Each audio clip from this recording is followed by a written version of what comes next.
the big thing is, and I encourage people to do this, when I signed to a band on Warner Brothers back in '75, we were managed, one of the members of our band was from the Doobie Brothers, the drummer Michael, and their manager was our manager, and Bruce, very, very, very focused guy, said, listen, he administrated publishing around the world, and he ran a great outfit. He says, listen, keep your publishing. That's what I would tell young writers. Get a publishing company, keep your publishing, because that's where the money is. I mean, the writer, yeah, you get paid, you know, the sales and all the mechanicals and stuff, but when you want to get something in a film, they pay the publisher. You know, that's where you make the money. The sync fees, the licenses and stuff go to the publishing. So as much of that as you can keep, it's a bargaining chip. It really is a bargaining chip. So, in other words, when you go to a film and they want to use your song, they're going to want probably all the publishing. I mean, that's the reality of it. Well, you'll have it to negotiate with them. You might be able to keep maybe 15 or 20%. You know, that adds up. I mean, Oh Sherry, we were talking about a second ago, there's 4 songwriters on that song. So we only have 25% apiece of the writing and of the publishing. It's still, it's worth a lot of money. But yeah, what's going to happen with young writers is, if you're going to get serious about this, you're going to have to affiliate with one of the collection agencies that monitor radio stations, stuff, get you your airplay money. And that's going to be either BMI, ASCAP, or CSAC. You're going to have to get with somebody, one of these 3. You're going to have to get a name that nobody else has registered. So it's getting increasingly difficult to be clever, because if you think you're clever, somebody else has already thought of it, right? So you get yourself a name. Most of the times it's free to do, and you wait. They will clear it, and it'll take a matter of weeks, and they will send you a notice and notify you that you are the proud owner of, you know, John Smith Publishing or whatever your company is. That's your first step, because that will get you paid whenever your stuff is played. You know, you now have your publishing and your writing. You'll have your catalog online. Everything is there. So I would say to people, get your ducks in a row. That's 1.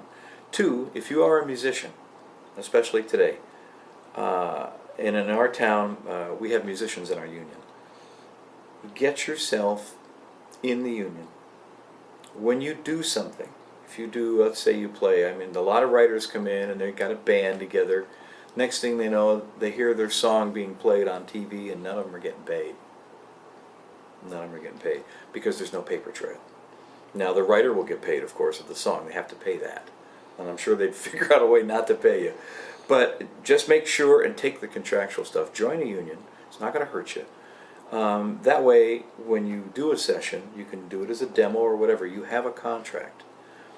I can't emphasize enough how much that can help you later on. I was hired years ago in Los Angeles to arrange a title track of the last Sean Connery James Bond film. It was called Never Say Never Again. And Lonnie Hall sang the title track. I was the arranger. So I hired great players, and we all played on that track, and we had a contract. Well, when the film came out, it went to television. You get paid every time that plays on television, if you're a union player. See, very important. And let me tell you how important it is. CBS, NBC, and ABC showed that movie repeatedly, and Warner Brothers refused to pay. So I called and I called. We got a lawyer. They stalled. We called. We stalled. 15 years later, after this whole hullabaloo, 15 years, I'm sitting in my studio. I get my film check. I got a check for almost $40,000 for all the times that that movie has played on television that they didn't pay me. Okay? So I'm just telling all these young kids, take care of that. Take care of your business. I mean, it does a couple of things. I mean, it gets order in your life, and I think it establishes a certain level of respect, because how you conduct your business is how people will treat you. So there's nothing wrong with good business, and that's how you get paid. Okay. The other thing is, if you're doing anything on different fronts, it's a good idea to put things in writing. It doesn't have to be a big complicated 20-page thing, but I mean, if you're working for somebody and playing in a club, and they're supposed to pay you at the end of the night for playing 3 or 4 hours, get it in writing. That way you're always covered. And I mean, I've had the fortune of, I mean, I can think of I've never been, what they say, stiffed for money in this business. I think the only time I wasn't paid was when we did some sessions in Los Angeles for, and it was nothing to do with Gladys Knight. Her record company went belly up.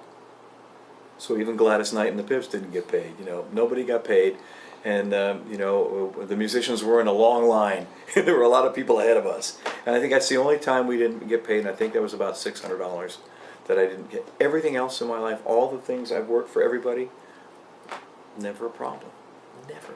So I mean, and it also has to do with, you know, who you're working with. If they're a little dicey and you feel like it's a little dicey, step back.